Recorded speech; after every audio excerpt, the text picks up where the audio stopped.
Alright guys, little impromptu video. I'm getting warmed up here by the stove. It cooled off a little bit tonight, but I bought another phaser today. And I thought, why don't we talk about what I look for and what maybe you should look for when you go to buy a phaser. If you find a good deal. I think I got a great deal on this one. So let's go over it. Let's take a look. So this is on the side of the road. So first thing that's going to happen, you're going to walk up to it. And you're going to look. The hood's broken. Okay. Is it the hood or is it the nose cone? Because for me at least, the nose cone is the more difficult one to find. This one, other than the self-tapper that they put in here, don't do that. It's fine. There's a little scrape on the Yamaha. No big deal. The nose cone is actually in really good shape. So the hood's broken. I have more. Maybe you don't, but still I epoxied the one on the 600. They're fixable. Like this one still, it's not cracked right here, which is really common. It is cracked over here. Also common. That's not bad though. Like it's still a very usable hood. The sway bar was totally together. I broke it when I unloaded out of my truck, but that was all together. The ski covers, I picked them up. Look underneath of them. They're not burnt through. They're actually in pretty good shape. So that's nice. You know, it wasn't one of my sleds where it gets ridden throughout the winter or the summer because I'm bored. One of the carbides is broken. Check the ski covers and the carbides. This one's broken. It's missing a bolt. So the front of it's broken. That's not bad. We've got the normal. Wow, I can't see that.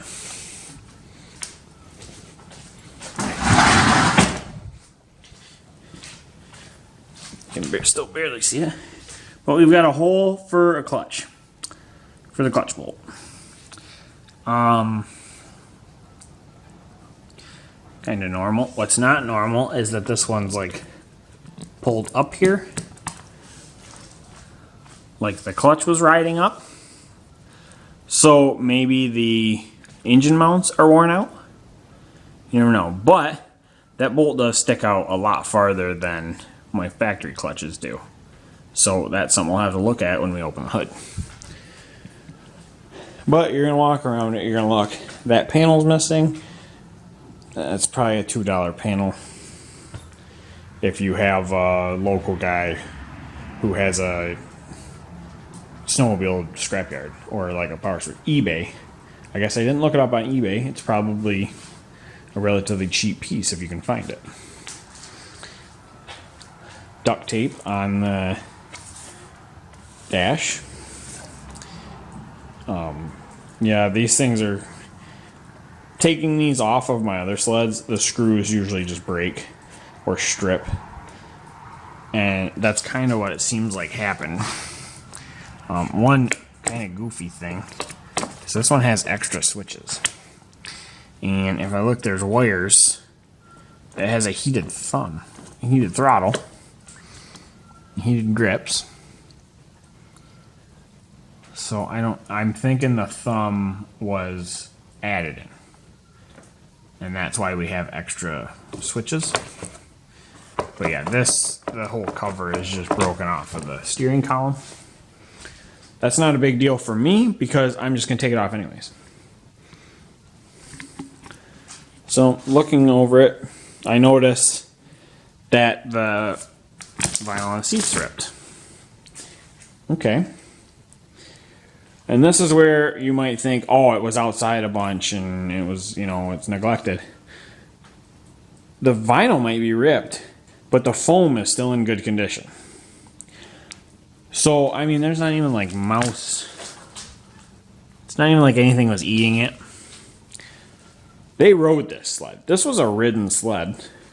And that's what happened. I mean, the seat ripped out in the back. And that's what happened. But the foam still being in good condition makes me think that this was stored inside, and it was taken care of at least. It may have sat for a long time inside, but some care was taken to it.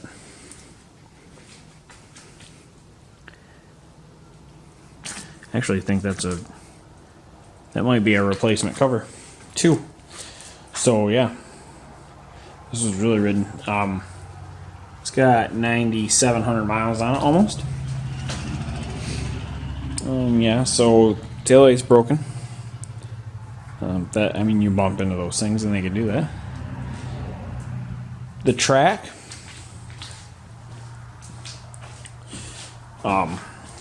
is in pretty good shape. It's like the original Phazer track. It's just the bars.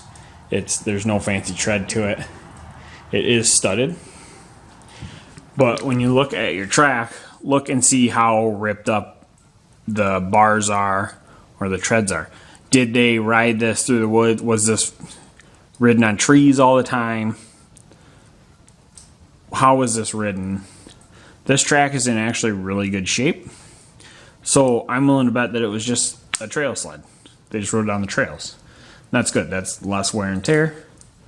That's better for me.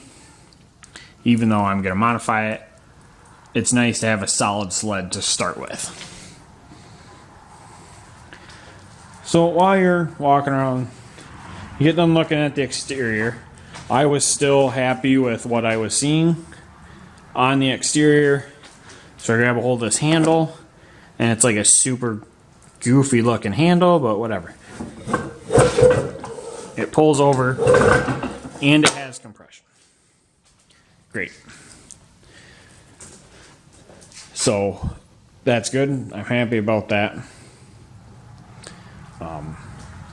So I decided open the hood.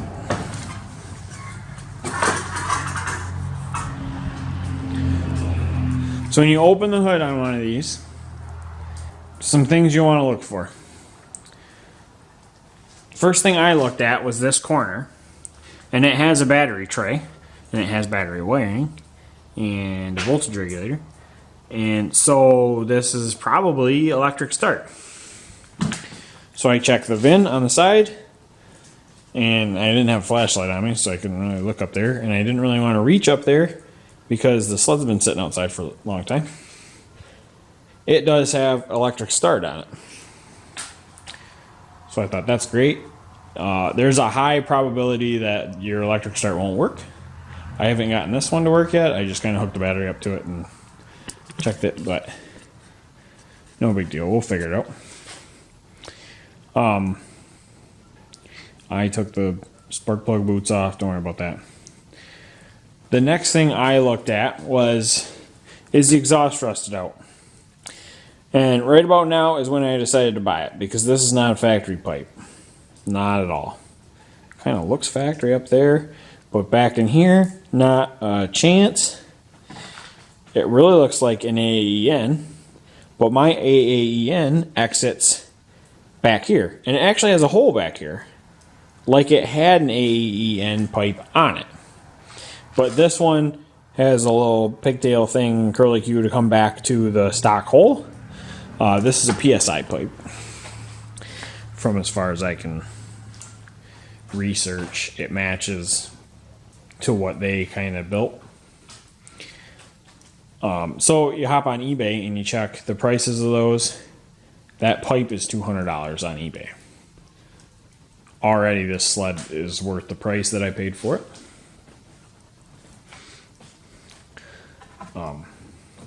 So it's got a pipe, big deal. What else? There's no belt on it. That was the next thing I noticed. Why isn't there a belt on it? But wait, that is not a stock clutch. So I looked at that clutch. It is a Comet clutch. Those are about $350. As much as I could find today. So yeah, I had already decided to buy this, but I thought that's great. It's got a nice clutch on it. But like I was looking at over here, it's got a primer instead of a choke. Why is that? And I look in there, there's a random bolt sticking up. It's actually a hose that's stuck onto the choke. Now the choke on these phasers is an issue. There's a little piston in there. I actually have some carbs. Maybe I'll take some pictures, I'll put some examples up. Alright folks, we're taking a time out from the scheduled video because I found these carbs after I was done filming. And I was going to take some pictures of them. But I noticed they actually have the choke cable in them, which is awesome. So if you notice, these are some of my worst ones. They have a lot of corrosion in them. But they do... Do they still open? They do. What? I mean, just disgusting. But still good for parts. So, this is the little chamber that I was showing you on the normal one. On the one that's inside of the sled. So you have this little fitting that goes down in here. Oh, and this one has the pistons on it and everything. So this piston, this piece, wow, this is hard to do, is what is stuck down in the carb. Oh my god. And so when that happens, these will usually pull out the little cable with the nub on the end, and it spreads, oh boy, it spreads the top of that open. So then it's really hard to grab a hold of this thing to pull it out, especially because this little piece gets seized down in there. So what I was told to do, and what worked for me, was to stick a screwdriver in there into that slot and turn, but tap on the top of the screwdriver with a hammer while you're turning. It should like shake it loose, and you just want to get that to turn. Once it turns freely, then you can grab it with a set of pliers and pull it out. But so that is what I'm dealing with on this sled that I just bought, is this piston. This little valve is down in there. It doesn't look very dirty, so I'm really hoping I can get it out. And I don't know what's going on with this one. I gotta take that apart on this sled, see why there is a hose with a bolt sticking out of it. And see, but hopefully I can use the parts from these carbs on this sled and return it to choke. Alright, so now you know what I'm talking about, and you see kind of firsthand what's going on. There's cable, pulls that gets seized. That's what we're dealing with. That's what you need to look for in your phasers. Alright, back to the video. This one, the one piston that I can see that's stuck down in there, isn't a ball of rust. I've had carbs where you can't even tell that there's a piston down in there because it's just corrosion and rust and junk. This one isn't. I'm pretty sure I'll be able to save the choke on this, and I have a choke cable, so I'll probably return this sled to a choke sled instead of a primer sled. But other than that, you're looking at it, the carbs pulled out of the engine boots. I thought was weird. What happened? Did it do that while I was running? Did it toast the cylinders? I mean, it's got compression, it turns over. Just goofy things. I think they had it apart and they put it back together, and it just didn't make it all the way back together. I am going to pull the carbs off and chuck them and clean them and all that. But just be aware, like, obviously there's a piece of fuel line sticking up with a bolt in it. That's not Yamaha standard. It's somebody did something to it. And then this right here should have like a brass fitting that comes out of it and a cable, and there's a piston down in that for the choke.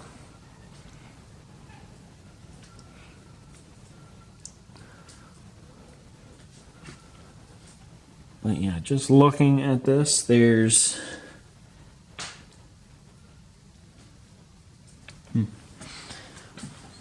they use like really big black fuel line, so I'll probably have to redo the fuel lines just to be safe. I'll probably rebuild I kind of expect to rebuild the fuel pump when you get them, just to be safe. I think where I get my kits is $7 a kit. Not bad. But yeah, so just check everything out. And then we noticed the bolt hole is kind of, the bolt's ridden up. So what's going on with that? If I grab onto the clutch actually, I think this clutch is loose on here. Or there's bearings in the engine. That might be problematic, but yeah. If I grab a hold of the engine doesn't move, and that's a good sign your engine mounts are good. So after I looked everything like that over, I mean, it's assembled. It's a whole sled. Minus the belt, I guess. And the belt guard. Belt guard is missing. Not a big deal. It's got an aftermarket pipe on it. Aftermarket clutch. Aftermarket reeds. I was thinking it was going to be a good deal. I bought it. I still think it's going to be a good deal. We just got to maybe go through the engine and check that out. See what's going on there. I'll hold the secondary. Secondary, it doesn't have a whole bunch of movement in it, so hopefully the chain case isn't loose.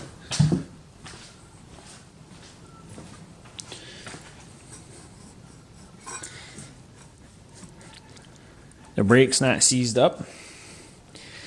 The pull cord is a little frayed right there, so look at that and be cautious when you're pulling it to try and see if it pulls over.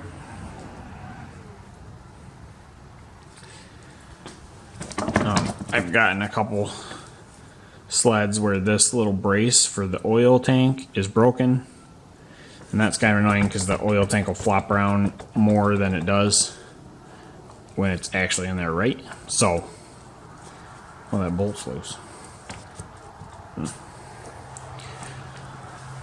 But yeah, so right down in here is your wire harness. There's nothing holding that side panel up. So yeah, there's not a whole lot to look for in terms of wiring.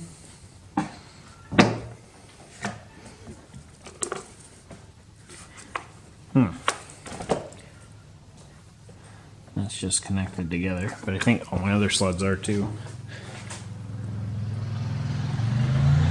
Do the carbs move? Carbs do move. We can't really check the choke, and I think the primer line is cut, so you can't really check that.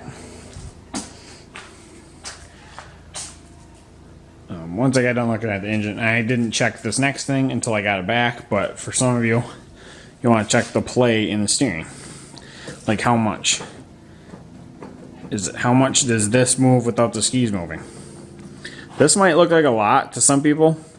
This is probably the tightest steering on any sled that I own. This is kind of notorious for the phasers. The linkage wears out. It happens.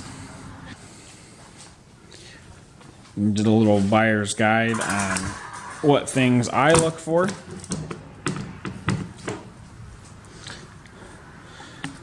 And so given the aftermarket pipe, clutch, reeds, I mean, the sled's in pretty good shape. I paid $100 for this sled. I didn't think I did too bad. Even if there's some engine troubles, I mean, engine stuff for phasers is fairly cheap.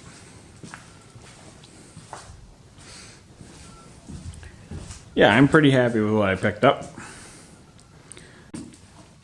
So in some of your cases, you might be buying a sled to leave it like this and just ride it leisurely around, ride it on the trails. And so you might want to get something a little more polished, a little more put together, with less dings and dents than I have here. But if you're someone who's going to build sleds like me, you've got a little leeway, and you can get these $100 deals. So I paid $100 for this sled. We gotta go back into the dark. I paid $100 for that sled, and the engine was disassembled in it. And I only paid $50 for this one, but it was just the chassis. There was no rear suspension, no engine. So I basically paid $50 for the tub, tunnel, fuel tank, steering, skis. So this is the normal price range for me. So there you go. Now you know some more things to look for when you're looking for a phaser of your own. Get out there. It's spring.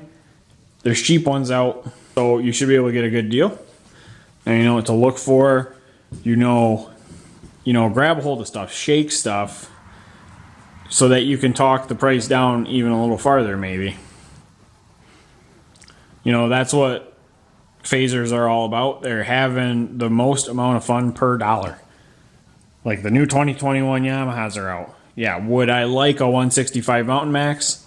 Yes. And this is a whole other video. I could make my thoughts on that. But would I like a 165 Mountain Max? Absolutely.